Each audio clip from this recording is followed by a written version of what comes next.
Hola, muy buen día. Espero que estén muy bien.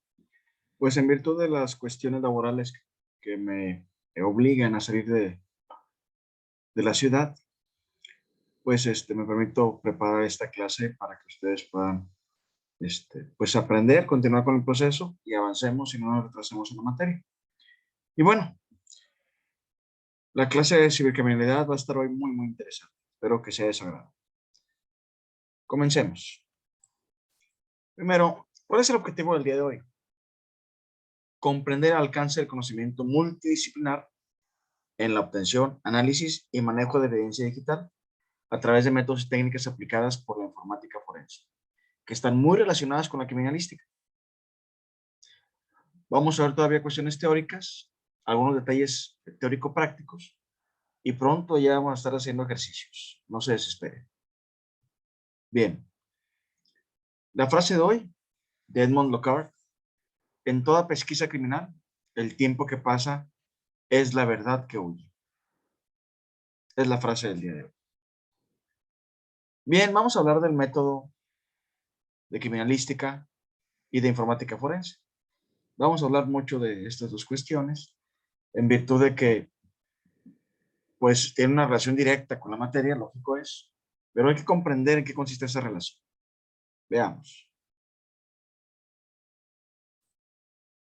La informática forense, recordemos, que es una disciplina criminalística que tiene como objeto la investigación en sistemas informáticos, de hechos con relevancia jurídica o para la simple investigación privada. Recordemos que en los delitos informáticos hay dos vertientes. La primera vertiente radica cuando el delito, cuando la acción u omisión tiene que ver con cuestiones informáticas por sí mismo. Es decir, cuando la finalidad del delito es los propios sistemas informáticos. Por otro lado, también está la vertiente del delito cuando los sistemas informáticos son un medio para alcanzar el delito. Sí, recordemos ese punto. Entonces, a veces es la computadora la que me sirve para poder cometer un delito, como fraude, y fungió esta como medio. A veces es el propio contenido de esta información o el contenido de un acceso remoto a otro equipo, pero estoy dañando la información. Entonces, estoy atacando directamente al sistema informático. Eso es importante recordar. La informática forense, para conseguir sus objetivos, desarrolla técnicas idóneas para ubicar, reproducir y analizar evidencias digitales con fines legales. Evidencia digital con fines legales. Y eso es importante. Al final del día tenemos que estar dentro de la legalidad, sobre todo en este rubro que es un poco más complejo todavía de entender, o que falta todavía legislación para adecuar al respecto. La evidencia digital. Es importante entender el alcance de la evidencia digital, también llamada evidencia electrónica, evidencia informática, evidencia forense digital. ¿Por qué? Porque es importante comprender este concepto y su manejo. Porque recordemos que estamos ante una evidencia propiamente inmaterial. Una evidencia que no puede ser representada físicamente del todo si no es a través de un procesamiento informático también. Lo que representa, pues, la oportunidad de que entren expertos en el tema y que se usen ciencias adicionales como la electrónica, como la propia informática, como la programación, como la base de datos, etcétera, como telecomunicaciones. Hablemos un poco de la evidencia digital. ¿Qué es la evidencia digital? Bueno, pues en realidad es cualquier registro generado por o guardado en un medio de almacenamiento tecnológico. que es utilizado para demostrar la comisión de un delito y sirve como un elemento material probatorio en un juicio. Fíjate. Evidencia digital. Cualquier registro generado por o guardado en un medio de almacenamiento tecnológico. O es generado por un medio tecnológico o es almacenado a través de un medio tecnológico y que es utilizado para demostrar la comisión de un delito y sirve como un elemento material probatorio en un juicio. Hay diversos tipos de fuentes digitales, diversos tipos de evidencia digital, diversos tipos de archivos, diversas formas de registrar la información en la computadora. Hay que conocer un poco de todo eso. Cuando se le compara con otras formas de evidencia documental, por ejemplo, la evidencia computacional, también denominada de esa forma, es frágil. Esto hace que los datos digitales adquiridos, o sea, la copia obtenida de la información, no deba alterarse en su aspecto original. O sea, debe ser exactamente igual a los originales. Algo que resulta un tanto cuanto complejo. Porque tan solo el manipular per se la información, el manipular el teclado, el manipular el mouse, el enviar un mensaje a la computadora, el manipular la impresora conectada, el manipular cualquier periférico conectado al equipo, ya representa una alteración o contaminación de los registros que tiene el sistema. El log de datos, la memoria RAM, depende del sistema que tenga instalado y cómo lo tenga instalado y cómo trabaje el equipo. Entonces, la evidencia digital es más vulnerable en muchos sentidos y uno de los sentidos que nos ocupa es, pues, la mismidad, la originalidad, que además hay que demostrarla en juicio, lo que implica utilizar mayores elementos y herramientas informáticos para hacerlo. Veamos. Para poder garantizar esos aspectos de originalidad y mismidad, cobra relevancia algunas funciones y aplicaciones informáticas que nos permiten eso. La que utilicemos en clase ya de forma práctica cuando iniciemos dichas actividades va a ser, por ejemplo, la función hash o el checksum. Son dos funciones que sirven para verificar la originalidad de un documento con respecto a otro. No es tan fácil copiar un documento como tú lo haces regularmente con la USB. Tengo el archivo en la computadora, lo paso a la USB y tan, ya son idénticos. No, no son idénticos. Se ha dado un proceso de manipulación tanto en el archivo original como en el archivo que copiaste. Y ya eso, pues se considera incluso un procesamiento del archivo, lo que puede estimarse en una contaminación. Digital, claro, pero contaminación al final del día. Algo que muchos peritos van a utilizar a su favor. De hecho, yo lo he utilizado cuando soy perito, estoy con la parte de la defensa, pues me ha tocado utilizarla y la he hecho válida. Por otro lado, también me ha tocado estar pues con la víctima del ofendido y bueno, en ese sentido he tenido cuidado de atender todos estos comentarios y principios para mantener la mismidad, la originalidad de la información y demostrar que no fue contaminada. Entonces, esas son algunas de las funciones de muchas que vamos a ver de forma práctica. Ahora, recordemos también algo trascendente, muy trascendente. Recordemos que en el ámbito del proceso jurídico, sobre todo ahora en materia penal, y me voy a concentrar en materia penal, pero sus principios tienen mucho que ver con otras materias del derecho. Pues el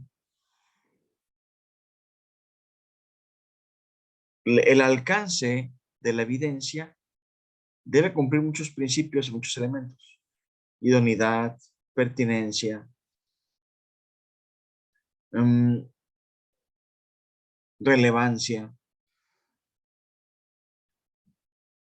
conducencia o que sea conducente.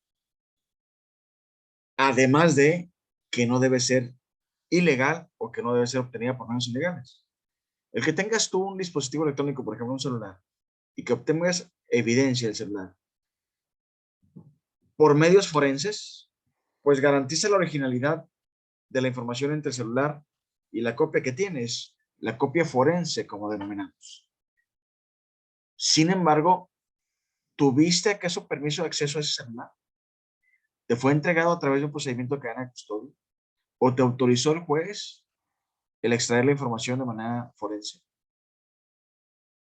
Recuerda que esas pruebas pueden ser declaradas nulas. ¿Por qué? Porque fueron obtenidas con violación de derechos fundamentales.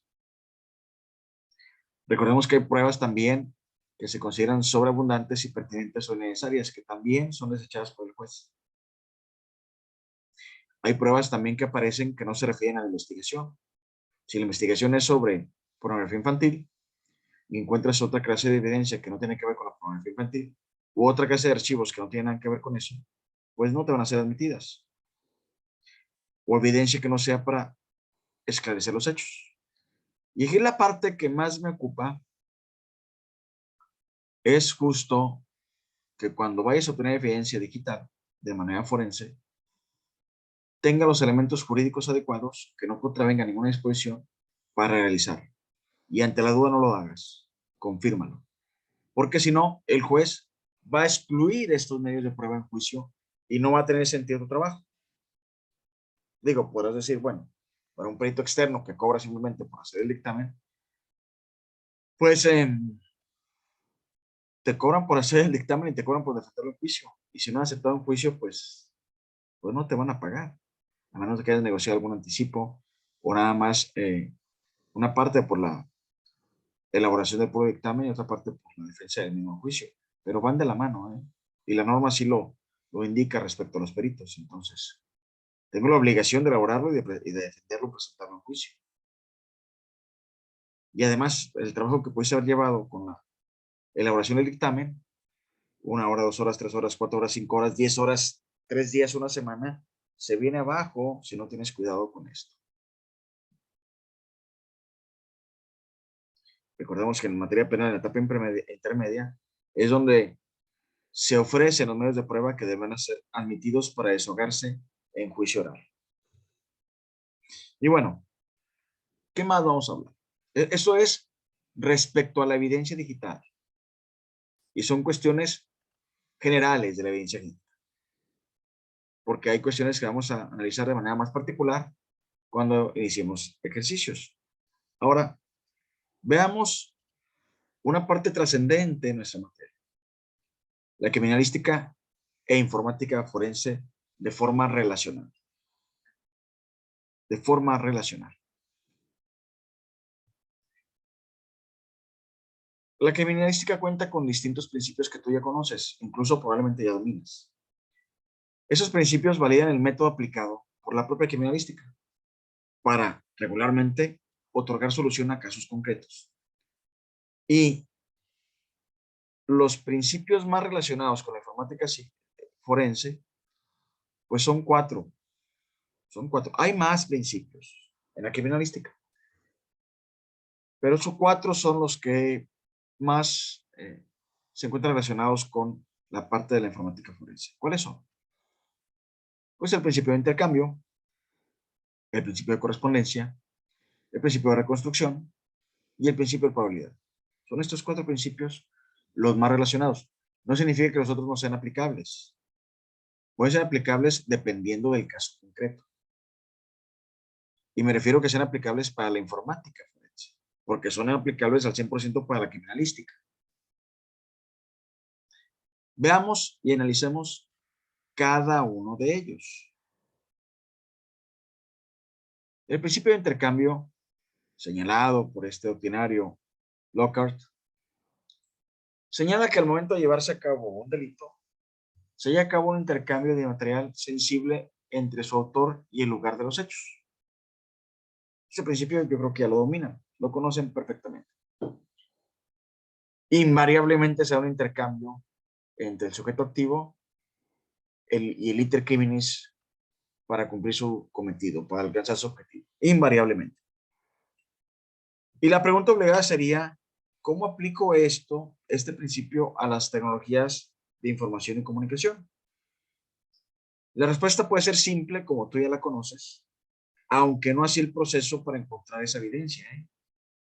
No, pues simplemente se da intercambio, punto. O sea, está ahí el intercambio. El detalle es encontrarlo. Pues sí, el detalle precisamente es encontrarlo, máxime que se trata de evidencia digital. Máxime. Ahora bien, el principio de intercambio relacionado a la informática forense,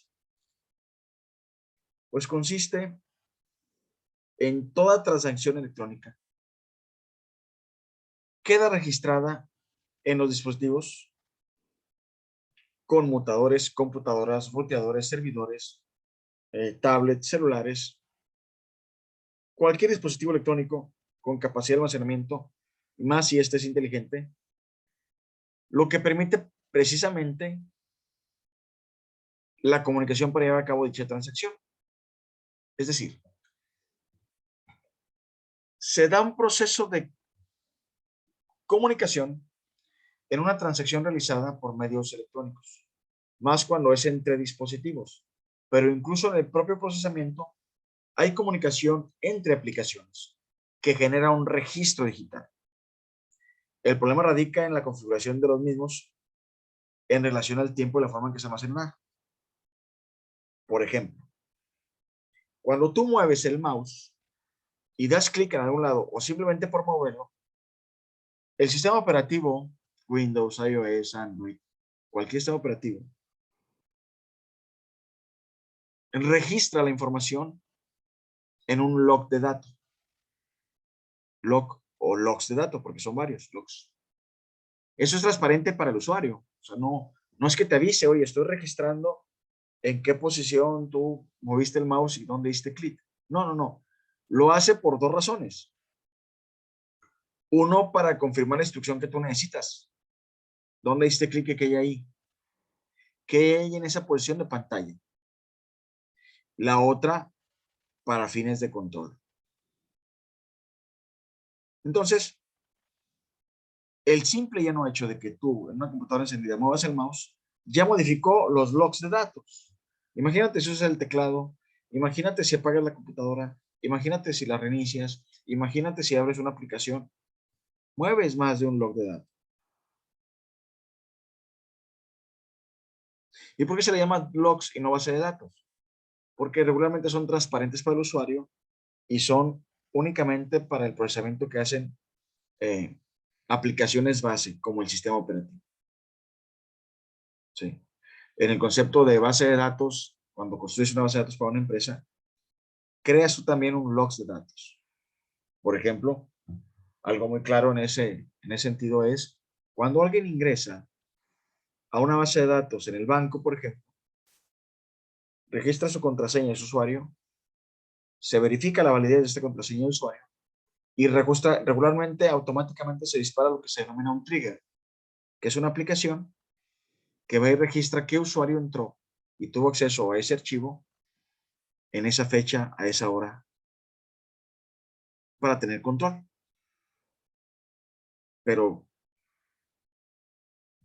el problema radica en cómo se configura y cómo se almacena. Si yo construí la base de datos, pues yo sé cómo configuro y cómo almaceno. Pero día y día van cambiando la mecánica de trabajo de los sistemas operativos, de muchas aplicaciones, por el avance tecnológico. Y a veces no es tan fácil. O resulta tan fácil, pero el proceso no es tan simple. ¿Sí? Y bueno, hablemos de otro principio. El principio de correspondencia de características. Permite, después de la realización de una comparación minuciosa de las características de dos muestras, deducir su origen. Por supuesto que tiene que ver con esto. Máximo cuando tú, a través de un mecanismo forense, realizaste el acopio o respaldo de la información de un dispositivo y que vas a ofrecer y presentar en juicio. Por decir un ejemplo, Porque además tienes que demostrarle al juez que lo que tú copiaste de manera forense es idéntico a lo que está en el equipo. En ese sentido, los archivos electrónicos guardan siempre características que pueden permitir en algunas circunstancias el rastreo de su origen y manipulación al momento que son creados y o alterados. O sea, además te aviso, todos los archivos en la computadora, cuando son abiertos, guardados, modificados, eh, copiados, manipulados de alguna manera, más movidos de un lugar a otro, de una carpeta a otro, se manipulan los metadatos, se alteran los metadatos del archivo. De hecho, cuando lo creas, se crean archivos de metadatos, fecha de creación, hora de creación, usuario que la creó. Y cada vez que lo manipulando el archivo, copiando, abriendo, cerrando, pues se genera esta modificación de la información. Y eso es lo que más tememos los peritos en informática forense, porque pues no deseamos que se contamine porque se considera la contaminación de la escena por los archivos, porque queda registrado hora y día de la manipulación. Entonces, no. Más cuando ya hiciste la copia forense. O sea, cuando ya hiciste la copia forense de esa computadora, por nada en el mundo se debe volver a abrir o a manipular o a usar hasta en tanto no termine el juicio. Y eso, quién sabe. ¿Sí? Pero bueno, veamos qué más tiene que este principio de correspondencia. En el caso específico de los archivos electrónicos, se puede obtener su huella digital de los mismos mediante la aplicación de lo que se conoce como función hash, y es obtener los elementos de cotejo aplicables a este principio. Justamente una de las herramientas más trascendentes para el manejo de evidencia forense en materia de informática es la famosa función hash, que es cómo obtener la huella digital de la información. ¿Cómo que la información tiene una huella digital? Sí, bueno, no una dactilar como tú la conoces, pero tiene una huella. Tiene una huella, una marca única que la distingue del resto de la información en la computadora. Es más, de hecho, del mundo, por varias razones. Entonces, la función hash te permite eso. Y es muy sencillo usarla, pero lo complejo es comprenderla en cómo trabaja, porque es muy sencillo usarla. Es muy fácil encontrar la función hash de la información en un equipo. El detalle es comprender, alcance la función y cómo trabaja. Que, insisto, cuando entremos a la parte práctica, podremos valorar y ver todo esto. Otro principio, el principio de reconstrucción de fenómenos. Dado que toda transacción electrónica evidentemente deja indicios del procesamiento, aunque tú no lo creas, o a lo mejor lo crees, pero no estás seguro de cómo. Toda transacción electrónica es rastreable si se realiza de manera oportuna y de forma metódica. Aquí es donde el tiempo toma relevancia y el espacio también. Entonces, todo movimiento electrónico que tú haces en Facebook, en Instagram, en Zoom, etcétera, etcétera, deja rastro de alguna otra manera. Deja rastro, como no te imaginas. Y nosotros nos encargamos de seguir ese rastro. Entonces, al seguir ese rastro, podemos reconstruir, por ejemplo, las conexiones que tuvo que realizar el sujeto activo para llegar al banco y poder extraer la información. O si es cierto qué mensajes salieron de un celular a otro y qué decía el mensaje. Entonces, toda la información rastreable, incluso la que tú has borrado y consideras que ha desaparecido, porque para recordarte la información no se borra, solo se marca. ¿Y qué significa esa marca? Pues que simplemente ese espacio está disponible y se puede utilizar para otro archivo, pero la computadora no lo va a usar hasta que sea estrictamente necesario que ocupe ese espacio, o sea, cuando se esté llenando el equipo de información. Se puede durar años ahí el archivo aparentemente borrado. Entonces, el principio de reconstrucción tiene que ver mucho con la obtención de los indicios del procesamiento de la información para generar la propia reconstrucción.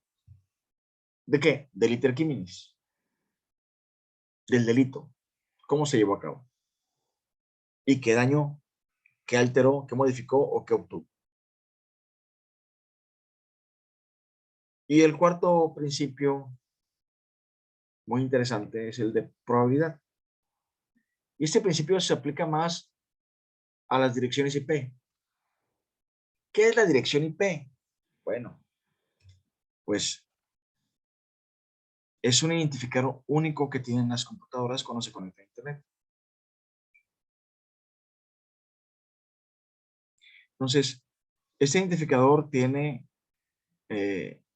4 octetos cuya combinación representa pues millones de maneras de que un equipo tenga esa configuración, por lo que la probabilidad sea muy remota de que una dirección asignada a un equipo sea distinta a otro, o mejor dicho, sea idéntica a otro.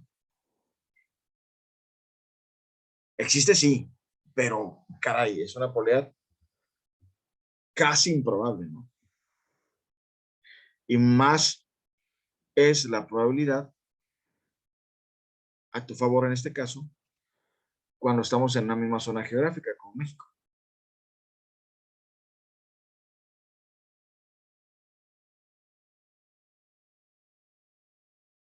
Entonces, esto es interesante y el principio de probabilidad nos permite que, logrando obtener una dirección IP, logremos ubicar un equipo o varios equipos o varios dispositivos y seguir el camino del iter criminis y obtener más información para conocer cómo lo hizo, qué hizo, cuándo lo hizo. Ejemplos de direcciones IP, pues ahí están en pantalla. Las direcciones IP son de 4 tipos. De 4 tipos son las direcciones IP. Cada tipo tiene su razón de ser.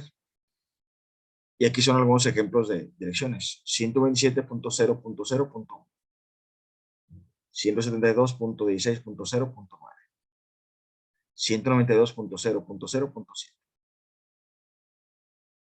Cada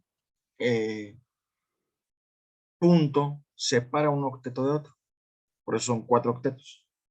El 127 es un octeto, el 0 es otro, el 0 es otro y el 1 es otro. ¿Por qué son octetos? Porque trabajan en códigos binarios. ¿Y qué tiene que ver todo este código binario? O sea, a ver, la computadora una máquina tonta. Ella nada más entiende de ceros y de unos. 0 y 1 nada más entiende. Por tanto, todo está en base 2, 0 y 1. Y al estar en base 2, hablamos, por ejemplo, de que metódicamente la computadora realiza transacciones, cálculos en escalas de 2, 4, 8, 16, 32, 64, 128, 256, 512, 1024. Y así me puedo ir. Ahora entiendes por qué hay memorias de 4 y luego de 8 y luego de 32. Porque la computadora trabaja bajo ese esquema binario que permite que toda la tecnología computacional evolucione en esa misma escala. Toda la tecnología computacional evoluciona en esa escala. Por lo tanto, las direcciones IP que son asignadas a cada equipo como identificador único están en escalas de base 2 con 4 octetos. Cada octeto, el máximo que puede tener un octeto es, ya convertido de decimal, 256. El mínimo es 0. Entonces, aquí puedes ver tú números de IP desde 0.0.0.0, 4 ceros, 1.1.1, 1.0.1.0, etcétera, etcétera. Y el máximo número que vas a ver en un octeto es 256, por ejemplo, 127.256.0.1.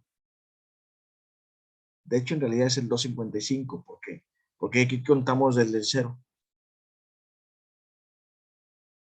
Entonces el máximo número es el 255, si contamos el 0 como parte de todo el código, pues son 256 espacios o combinaciones en un octeto.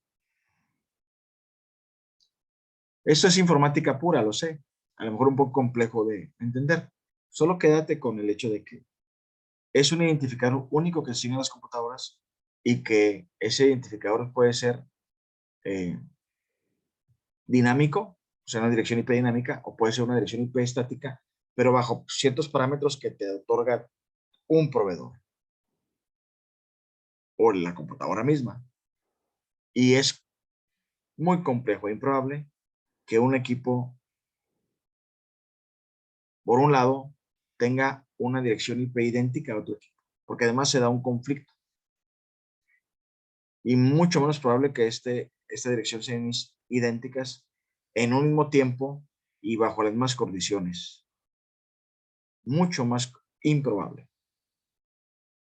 Esto nos permite a nosotros que con el rastro que deja el sujeto activo del manejo de la información, pues ir escalando entre computadoras, entre dispositivos, entre servidores, hasta encontrar aquel donde realizó el acto, ¿no? O hasta aquel donde se encuentre él, porque probablemente aún trae el dispositivo.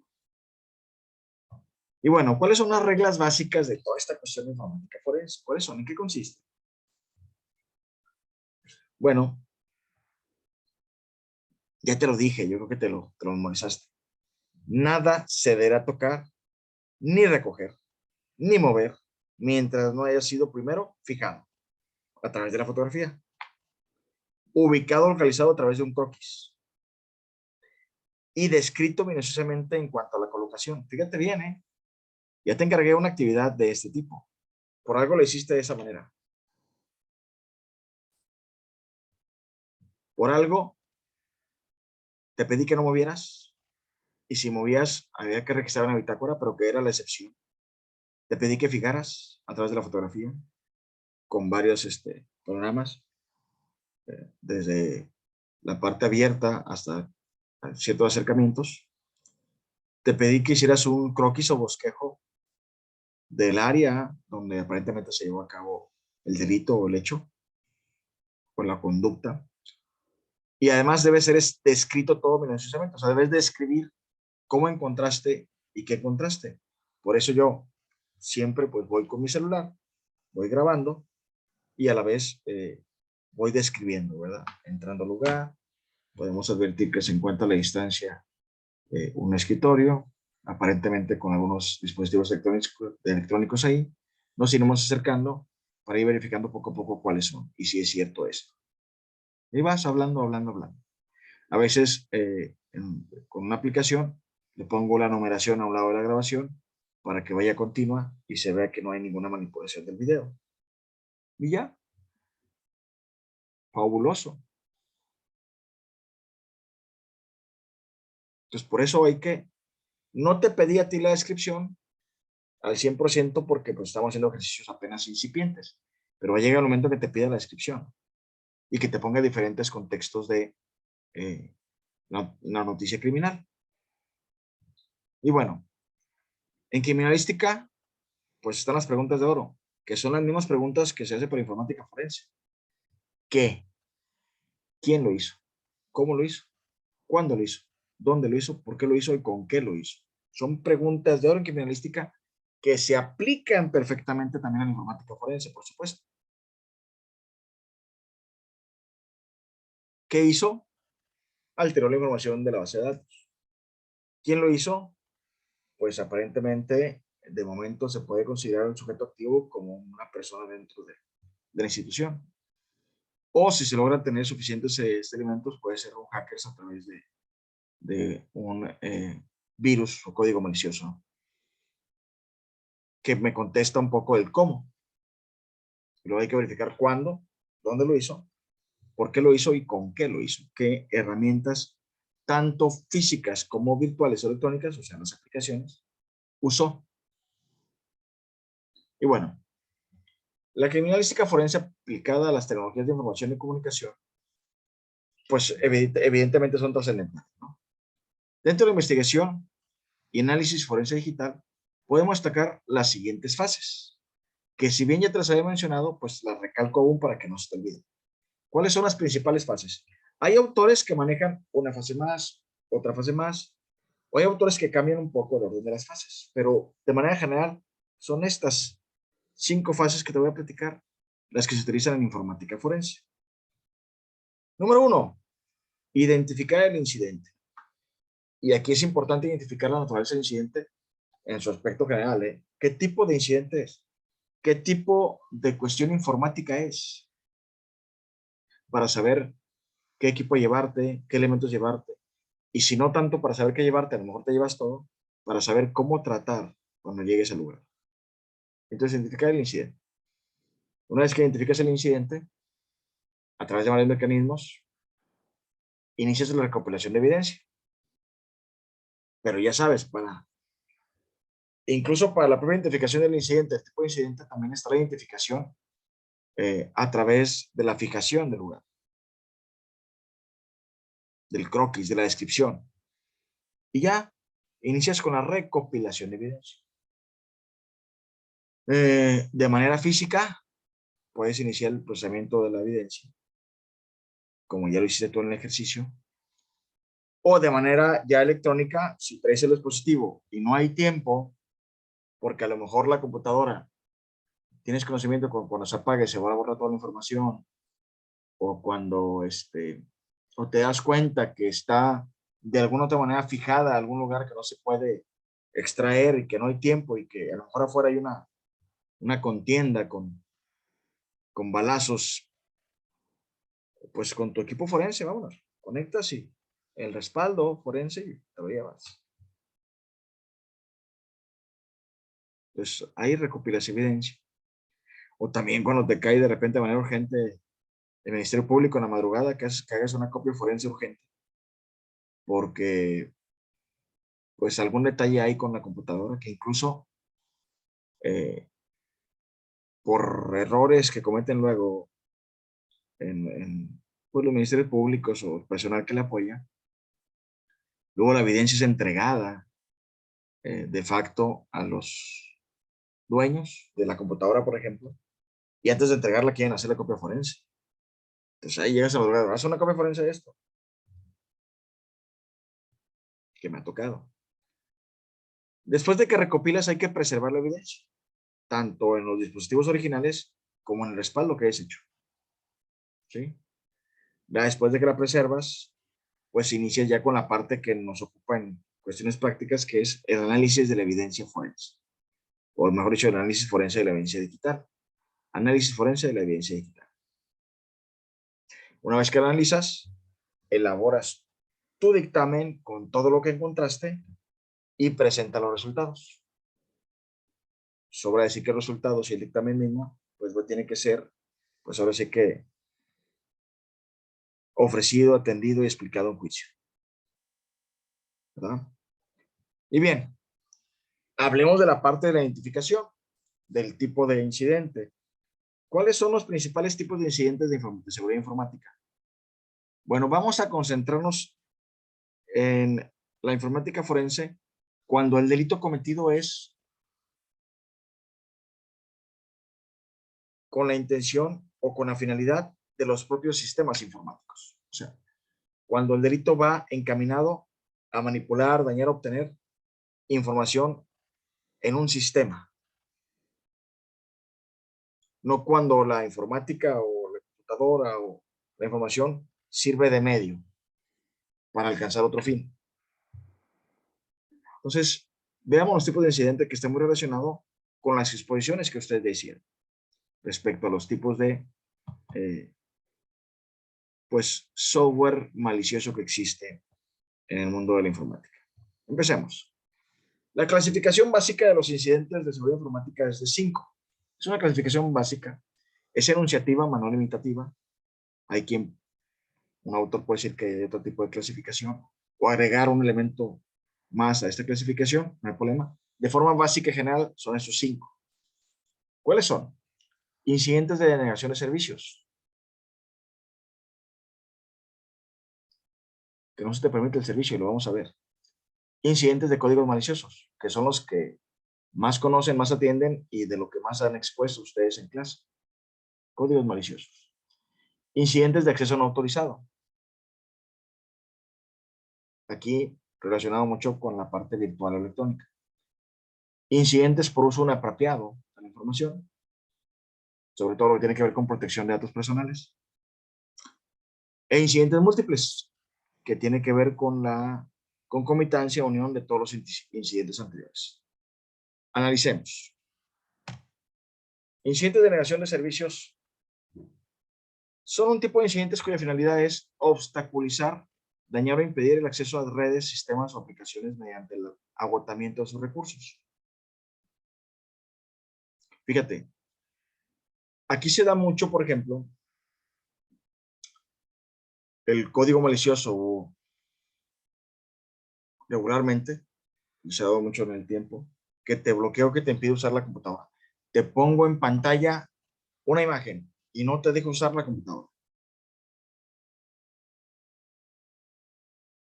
Aquí incluso este incidente es múltiple porque fue a través de un código malicioso, pero yo te llego a obstaculizar el servicio que tú necesitas en la computadora. Entonces, es importante comprender cuándo es múltiple o cuándo es uno solo. Cuando solo te obstaculiza, entonces hablemos de que se trata de un incidente de negación de servicios. Y este incidente también puede haber sido de otra manera, por ejemplo, a través de la corriente eléctrica o a través del cambio de una contraseña.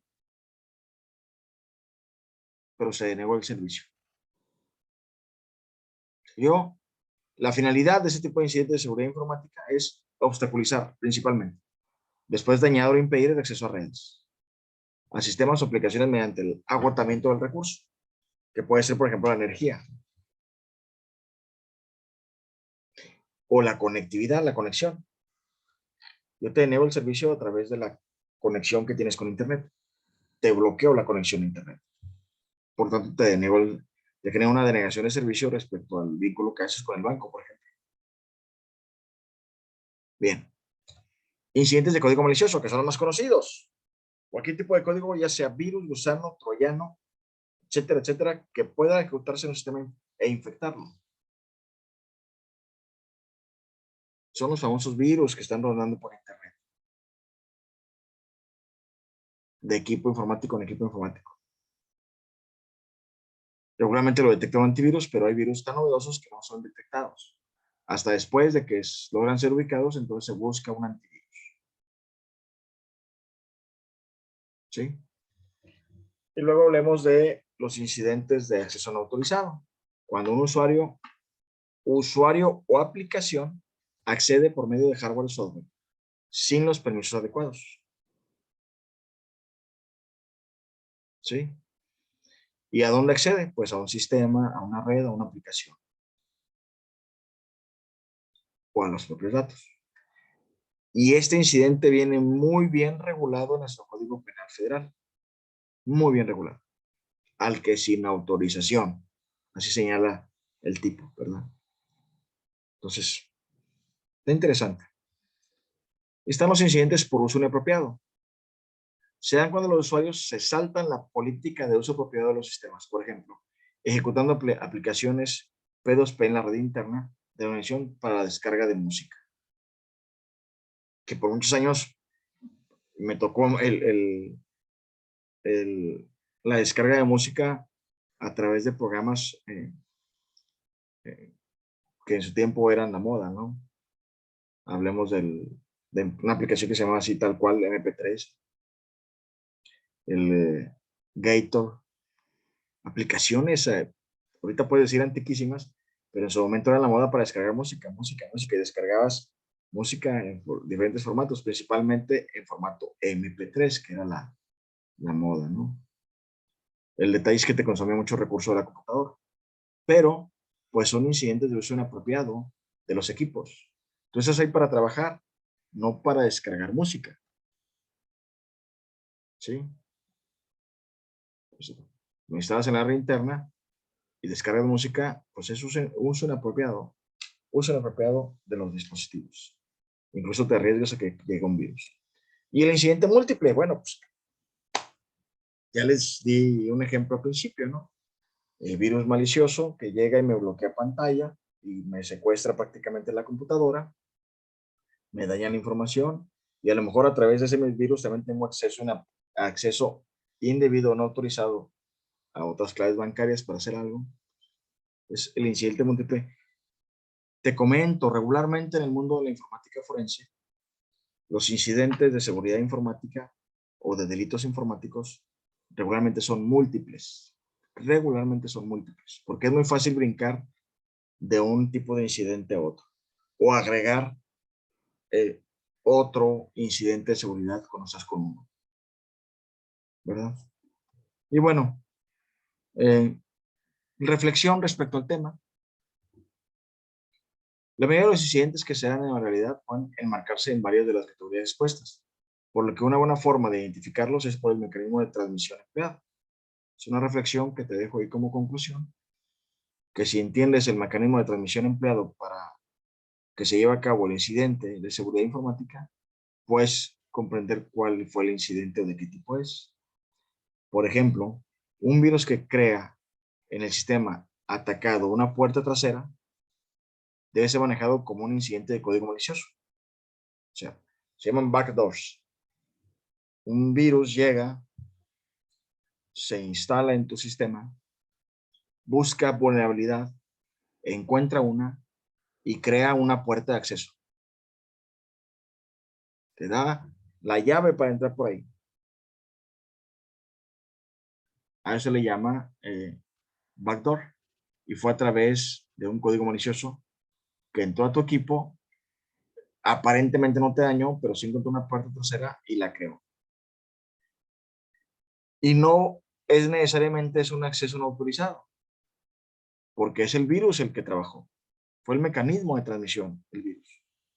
¿Te dio acceso no autorizado al equipo? Sí, pero en realidad fue principalmente pues el mecanismo, cómo actuó, o sea, a través de un virus.